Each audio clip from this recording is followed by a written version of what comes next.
ఇప్పుడు ఈ వీడియో చూస్తున్న మీరు ఒక్కసారి మీ చేతిని కదపండి. ఈజీగా ఉంది కదా? కానీ దేవుడి దయ తప్పితే వచ్చే ఒక్క నిమిషంలో అదే చేయి మళ్లీ కదులుతుందన్న గ్యారంటీ మీకుందా? భయపెట్టట్లేదు మావా, నిజం చెప్తున్నా. పక్షవాతం అంటే చనిపోవడం కాదు, బతుకుండగానే శవంలా మారిపోవడం. మీ కళ్ళ ముందే మీ వాళ్ళు ఏడుస్తుంటారు, కన్నీళ్లు తుడవాలని ఉంటుంది, కానీ మీ చెయ్యి మీ మాట వినదు. గొంతులో మాట ఉంటుంది, కానీ పెదవి దాటదు. నరకమంటే చచ్చాక కాదు, ఇక్కడే కనిపిస్తుంది. అసలు నిన్నటిదాకా సింహంలా ఉన్న మిమ్మల్ని ఈ రోజు ఇలా మంచానికి ఎవరు కట్టేశారు? ఎవరో కాదు, మీరే. మీరు తీసుకునే ఆ అనవసరమైన స్ట్రెస్, ఆ ఆవేశం, ఆ హై బీపీ, జాబ్ టెన్షన్, డబ్బుల బాధ, చిన్న చిన్న గొడవలు, ఇవేవి మీ ప్రాణం కంటే ఎక్కువ కాదు కదా? మీరు స్ట్రెస్ తీసుకున్న ప్రతిసారి మీ మెదడులో రక్తం ఒక సునామీలా ప్రవహిస్తుంది.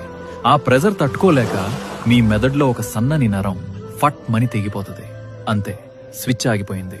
ఆ నరం బ్రెయిన్ లో ఏ పార్ట్ ని కంట్రోల్ చేస్తుందో మీ బాడీలో ఆ పార్ట్ శాశ్వతంగా స్విచ్ ఆఫ్ అయిపోతుంది.